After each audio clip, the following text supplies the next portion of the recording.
Shalom a todos. Gostaria de agradecer a todos que vêm assistindo meus vídeos. Bom, hoje nós vamos falar, na verdade vamos responder, uma pergunta de uma pessoa que acompanha aí o canal. Primeiro gostaria de agradecer a todos, e respondendo a pergunta da Maria Prado, que fez uma pergunta que eu achei excelente, maravilhosa. E a pergunta dela foi o seguinte: olá, eu tenho uma dúvida que vários cristãos já me perguntaram. Por que o Deus do Antigo Testamento é tão cruel, rancoroso e vingativo, como, por exemplo, no livro de Josué, diferente do Deus do Novo Testamento, que é um Deus amoroso e misericordioso? Essa foi a pergunta da Maria Prado. Primeiro, Maria Prado, gostaria de agradecer pela pergunta. Foi uma pergunta excelente. Eu acho que essa pergunta vai ajudar tirar dúvida de muitas pessoas. Lógico que é um assunto muito complexo, é um assunto extenso, mas eu vou tentar aqui responder de uma forma mais objetiva possível. Até porque eu tenho compreensão que os amigos cristãos não têm muito bem o conhecimento da cultura judaica, da cultura semita, tá bom? Vamos lá entender primeiro uma coisa. A Torá e o Tanar, ou seja, o Antigo Testamento para vocês, foi escrito na linguagem semita. Isso está no trabalho do Rambam Maimônides, que explica sobre isso. Então, a Torá ela foi escrita na linguagem semita, como o semita via e vê o mundo, ou entende o mundo. Por exemplo, na Índia se compreende que os animais são sagrados. Ou seja, na Índia, você comer carne é considerado algo profano. Por quê? Porque a cultura indiana prevê isso. Então, se você for tentar, por exemplo, falar algo para um indiano da forma que um brasileiro compreende, o indiano não vai entender. É a mesma coisa da Torá, tá? Mas eu vou começar primeiro com um trecho da Torá, que é Deuteronômio, Devarim, Deuteronômio 10:14, que fala o seguinte: eis que os céus e os céus dos céus são os do Senhor teu Deus, a terra é tudo que nela há. Quando a Torá diz que a terra, os céus dos céus, e todos os céus, e a terra, e tudo que nela há, a Torá está dizendo que as leis da física pertencem a Deus, as leis da matemática, da biologia, e tudo que compõe a natureza, desde a parte psíquica, desde a matéria, energia, e toda a ciência pertence ao Criador. Mas para você entender de uma forma mais fácil, eu vou tentar aqui simplificar. Hashem, bendito seja ele, quando ele criou, ele trouxe tudo à existência. Eu tenho um vídeo que fala sobre isso, depois você procura aí. Mas quando ele trouxe tudo à existência, Hashem primeiro ele criou uma base de tudo. Essa base nós chamamos como molécula ou como átomo, né? E desse átomo, ele, muito parecido com o Big Bang, ele explode, ele começa a se transformar. Transforma em energia, de energia se transforma em matéria, e para que a energia e a matéria exista, precisa de leis e regras de como essa matéria e como essa energia se comporta. Essas leis nós chamamos leis da física, da química e da matemática, que são as leis que compõem o universo, que determina, por exemplo, que a luz ela tem uma determinada velocidade, que uma energia tem um determinado domínio sobre a matéria, que a matéria tem um determinado domínio sobre a energia, e assim por diante, e a coisa vai ficando mais complicada.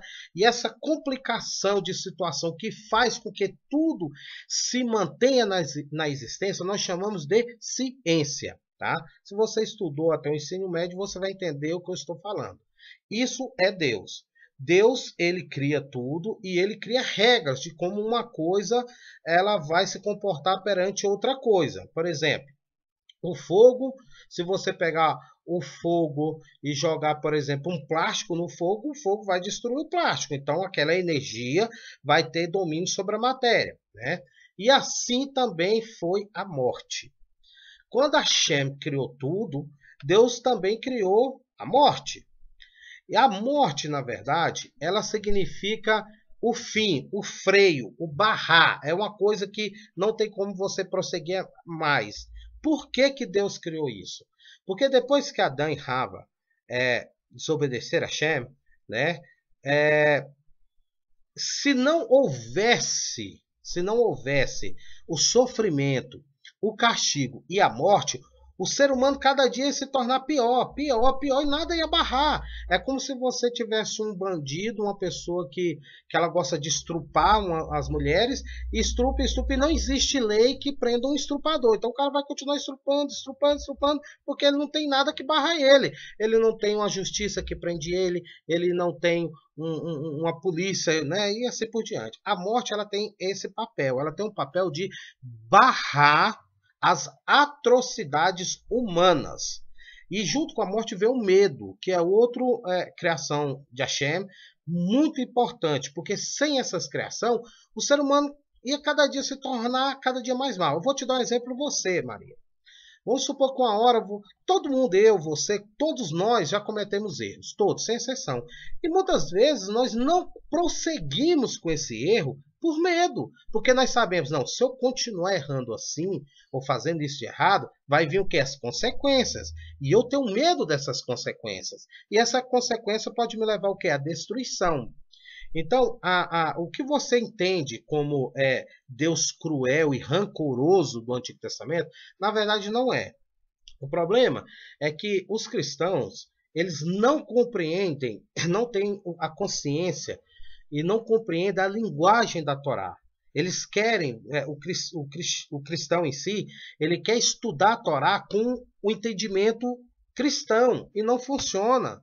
O conhecimento cristão, ele é totalmente pagão. Ele é um conhecimento ocidental, não tem nada a ver com o que está escrito na Torá. Por exemplo, a palavra ele, que muitos querem traduzir como Deus. Na verdade, ele significa poder, mas é usado como Deus de alguma forma, e eu tenho um vídeo que explica isso. Depois você puxa aí no meu canal, tá? Que eu explico direitinho isso. Então, aí a pessoa confunde toda hora ele com Deus, com não sei o que, e vira aquela bagunça toda. Mas, na verdade, na época dos profetas, na época de Moshe, de Yeshua, Josué, para você entender, como o nosso povo sabia que Deus controlava tudo, e Deus tem absoluto em tudo, nós sabemos que todas as consequências que aconteceria tanto com os outros povos e como a nós mesmos, ao povo hebreu, era a vontade de Deus. Por exemplo, Deus não quer ver você sofrer, mas Deus criou a causa e a consequência. Ou seja, Deus determinou que se você pular, Deus criou vamos pôr, Deus determinou que se você irritar alguma pessoa, aquela pessoa vai sentir raiva de você. Por quê? Porque se aquela pessoa não sentir raiva de você, você vai continuar maltratando aquela pessoa. Então, na época desses povos, os povos eram muito idólatras. Só que a palavra idólatra, no conceito judaico, não é o mesmo sentido de idólatra no conceito cristão. No conceito cristão, idólatra é só alguém que adora outros deuses. No conceito judaico, não. Avodazará significa trabalho estranho, né? Que seria a idolatria. No conceito judaico, idolatria é algo muito maligno, é muito mal. Só para vocês entenderem, ali nos povos de Canaã, que eu vejo muitos cristãos defendendo, nossa, Josué foi mal, Deus foi mal, matando até crianças, lá o povo de Canaã, mas o povo não para pensar que aquele povo, eles assassinavam seus filhos, jogavam criancinhas vivas no fogo de Moloque, assassinavam adultos, mulheres. Para você ter uma ideia, no culto cananeu, naquela região das tribos cananeu, uma menina, ela era estuprada em homenagem aos deuses. Você sabia disso? Ela pegava as meninas, quando elas começavam a ficar moças, muitas nem menstruavam ainda, eles colocavam nos templos, aonde que todos tinham que estuprar aquela criança. E o pior, eles incentivavam os meninos, homens, desde pequeno, a já ter desejos sexuais. Então, isso, os meninos desde criança já começavam a querer estuprar as irmãs e assim por diante. Então, Deus não se agradou, Deus deu várias chances. Então, aquele povo foi destruído porque aquele povo simplesmente já estava na raiz dele.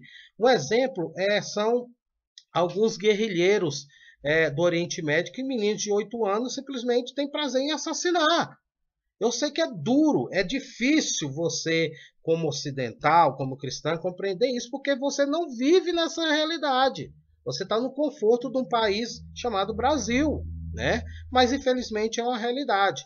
Então, quando a Torá e a Bíblia, né, o Taná, fala que Deus determinou que aquele povo morresse e tal, é porque simplesmente aquele povo não tinha mais jeito, né? Mas também não era o próprio Deus falando, ó, mata. Não, é porque no conceito judaico era o seguinte. Por exemplo, existe a gravidade. A gravidade é uma força física que puxa toda a matéria para um determinado ponto. No nosso caso, puxa para o chão, né? Então, Deus determinou que qualquer coisa que tenha massa, se ela subir a gravidade, puxa a massa para baixo. Então, se você subir no 13º andar de um prédio e se suicidar, pular, você vai o quê? Você vai morrer. No conceito judaico, foi a vontade de Deus. Mas não foi porque Deus botou na sua cabeça para você ir lá e pular e morrer, não. O conceito judaico fala que foi a vontade de Deus, porque foi Deus que criou a gravidade. A gravidade ela só tem essa finalidade, puxar a massa para um determinado ponto. Então, é mais ou menos dentro desse pensamento que a Torá, o Taná, muitas vezes fala, foi a vontade de Deus, Deus ordenou. Deus é porque o povo hebreu conhecia muito bem as leis da natureza e sabia que que criou as leis da natureza para isso. Então, por exemplo, o fogo ele foi feito para esquentar, queimar e criar luz. Exemplo, só na forma básica. Então você sabe que o fogo queima. Então, se você vai lá e coloca sua mão no fogo e queima, no conceito judaico, fala assim, foi a vontade de Deus que queimou. Mas a vontade de Deus não é dizer que foi Deus que botou na sua cabeça para colocar o fogo. É porque na percepção judaica, como Deus criou o fogo para queimar e você foi lá e queimou, o queimar, esquentar, foi a vontade de Deus e não você de colocar a mão lá. A vontade foi sua, mas o fogo ter queimado é Deus, porque Deus criou o fogo quente. Mais ou menos assim. Eu acho que é muito complicado. Não é fácil eu explicar assim, de uma forma muito simples, porque vocês, o cristão, infelizmente, ele não tem essa compreensão. Mas, de uma forma resumida, quando o Antigo Testamento, para vocês, nós chamamos de Taná, fala, Deus fez isso, Deus ordenou aquilo, Deus fez aquilo, é porque é dentro desse conceito. Você para pensar, antes de qualquer coisa, você para pensar, Deus criou a chuva. Então, se a chuva cai e eu dou vontade de sair sem guarda-chuva na chuva, eu vou me molhar. Então, molhar é a vontade de Deus. Por quê? Porque Deus determinou que existia a chuva. Mas se eu entrei por minha livre e espontânea vontade à mercê daquela força da natureza, aquela força da natureza, que é a vontade de Deus, vai exercer um poder sobre mim. No caso, a chuva ela vai me molhar. É mais ou menos assim, tá bom? Então é dentro desse conceito, não é que Deus quer, é mal, é cruel. Deus criou as leis da natureza, criou para que tudo vivesse numa forma plena e equilibrada. Então, toda vez que o homem distorce a realidade, ou seja, o homem pega uma coisa boa e transforma em mal, ele vai ter uma consequência. Essa consequência também é a vontade de Deus. E é por isso que lá em Isaías 45, versículo 7, está escrito, eu formo a luz, eu crio as trevas, eu faço a paz, eu crio o mal. Eu, o Senhor, faço todas essas coisas. Ou seja, traduzindo, eu criei o que vocês chamam de bom e de ruim. O bom, se vocês se manterem agindo corretamente, e o mal, que é as consequências da sua desobediência. Simples assim. Então Deus jamais vai chegar a botar na sua cabeça e falar assim, mata alguém. Deus não vai fazer isso. Mas bate em alguém. Não. O que vai acontecer é que Deus criou ação e reação. Se você andar, se você, por exemplo, se você andar corretamente, você vai andar. Mas se você entrar, pular e querer voar igual pássaro, sendo que você não foi criado para voar igual pássaro, você vai se esborrachar no chão. Simples assim. Então, a ação de uma burrice é o que nós chamamos de... A reação de uma burrice é o que nós chamamos de sofrimento. E que não deixa de ser a vontade de Deus. Então é assim que o Taná é escrito, dentro dessa linguagem crua. Tanto é que Até com o povo judeu, por exemplo, quando Nabucodonosor invadiu Jerusalém, destruiu Jerusalém, né, que é Jerusalém, e fez aquele, o povo não culpou Nabucodonosor, observa, o povo fala assim, foi Deus, Jeremias mesmo, e eu mandarei, tal, tal, você observa que até a destruição do primeiro templo, o povo hebreu não falava que era a vontade de Nabucodonosor, mas a vontade de Deus. Por quê? Porque o povo sabia que estava errando, estava pecando. E aquele erro, aquele pecado, aquela desobediência ia trazer uma reação. E qual era a reação? A reação está escrito lá em Deuteronômio 28, que era ser dominado por uma nação estrangeira. E foi isso que aconteceu. Então, toda vez que o povo hebreu erra, peca, desobedece o Criador, Deus manda aquelas maldições de Deuteronômio 28. Então, todas aquelas maldições, uma ou outra acontece. E nesse caso foi ser levado como escravo para a Babilônia. Tá bom? Então, essas são as consequências que não deixa de ser a vontade de Deus. Mas você falou uma coisa muito interessante. Você falou assim, mas o Deus do Novo Testamento é um Deus amoroso e misericordioso. Aí nós entramos num grande problema. Porque não é o judeu, não é o hebreu, não é a Torá, não é o Taná que fica dizendo: ah, Moisés foi no Monte Sinai porque está escrito em tal lugar. A Josué fez isso porque está escrito em tal lugar. Jeremias fez isso porque está escrito em tal lugar. Não. É o Novo Testamento que fica forçando a barra em querer dizer que está cumprindo o Antigo Testamento. Não é nós que estamos falando que está cumprindo vocês. É vocês que dizem que está cumprindo o nosso. E mais, Jesus nunca foi Deus. Nunca foi Deus, ele foi um homem. Um exemplo, por exemplo, o Sol. O Sol é uma estrela. Ela não é um Deus. O Sol não é um Deus, mas é uma estrela. Mas o mesmo Sol que ilumina o Distrito Federal, ele ilumina o Chile, ele ilumina o Atlântico, ilumina vários países de uma vez só. O Sol que não é um Deus, é só uma estrela. E aonde que Jesus esteve no mundo todo de uma vez só? O próprio Novo Testamento fala que ele se limitou só ali. Então, que Deus é esse que não conseguiu estar em... Aí você pode falar, não, mas ele está em todo lugar, foi através da palavra. Não, o nosso Deus, o Deus hebreu, está em todo lugar. Para nós, e depois eu vou até fazer um vídeo que a Torá, ela está dentro da alma de todo ser humano, sendo judeu ou não, mas isso é para outra vez que eu vou fazer o vídeo. E sobre você falar que o Deus era misericordioso, né? Olha bem o que é que o Senhor Jesus fala. Mateus 10:34. Ele fala, não cuideis que vim trazer a paz à terra. Não vim trazer paz, mas a espada.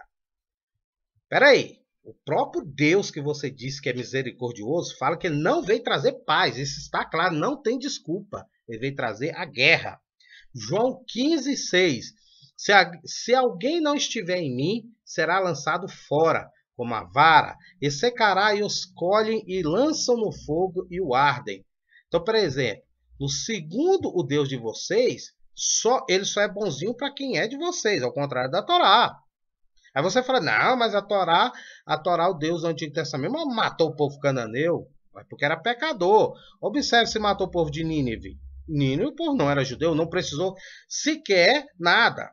Não matou, né? Ao contrário, o Taná fala que Deus é o Deus de todas as nações. Deus só abomina a idolatria, abomina a maldade humana. Então toda nação que ela é má, Deus joga um castigo naquela nação. Mas se ela é boa, independente de se conhecer ele ou não, a Shem simplesmente ama, né? Então olha bem, mas segundo o Deus de vocês, quem gostar dele, gosta, quem não gostar, que se, né? Tá. Lucas 12:14. E o servo que soube a vontade do seu senhor e não se aprontou, nem fez conforme a sua vontade, será castigado com muitos açoites. É difícil, né? Aonde que tá de bonzinho aí? Que misericórdia tem aí? Hã? Vamos lá, vamos continuar? Eu posso citar Mateus 14, versículo 3 ao 7. Né? Eu posso... Jesus, ele foi tão mal que ele amaldiçoou uma planta que para nós judeus é considerada algo abominável. Olha o que ele fala. Mateus 8,32. E eles lhe disse: Ide, saindo eles se introduziram na manada de porcos. Não, desculpe, isso aqui está falando dos porcos, né? E eis que toda aquela manada de porcos se precipitou no mar por um despenhadeiro e morreram nas águas. Aqui é uma história onde que, segundo o Novo Testamento, o homem está endemoniado. Jesus diz que comanda os demônios, escolhe alguma coisa e joga nos porcos inocentes. Os porcos se matam. Outra aqui, Marcos 11, capítulo 11, versículo 3 ao 14. E vendo de longe uma figueira que tinha folhas, foi ver se nela acharia alguma coisa. E achando a ela, não achou senão folhas. Olha bem, porque não era o tempo dela dar figos. E Jesus falando disso à figueira: nunca mais coma alguém fruto de ti. E os seus discípulos o ouviram isso. Ou seja, a ignorância de Jesus era de tamanho, ele chegou perto da figueira, não era a época da figueira dar figo. Ele de vez, primeiro, se ele fosse Deus, ele ia saber que a figueira não era a época da figueira dar figo. Segundo, se ele fosse Deus, ele ia fazer a figueira dar figo. Ele ia falar: não, quero que dá figo agora, igual Deus, bendito seja ele, fez lá no deserto, foi cair alimento do céu. Então, se Jesus fosse Deus, ele ia ordenar, ponto, acabou, ia dar figo mesmo. Não, o que é que ele fala? Ele sabe que ele não sabia que não era a época da figueira, pelo que dá a entender desse trecho. Os discípulos sabiam que não era a época da figueira, e além disso ele amaldiçoou a figueira. Que Deus mais sem noção. E o pior, ele é tão sem noção que quando ele está de frente a Pilatos, que Pilatos fala: você é o rei dos judeus, o que é que ele fala? Meu reino não é daqui. Pera aí, como assim meu reino não é daqui? Segundo as profecias, o rei Machia, ungido de Deus, que não será um Deus, vai lembrar que o Messias judaico não será Deus, não será adorado, não será nada disso, ele vai ser um rei de Israel.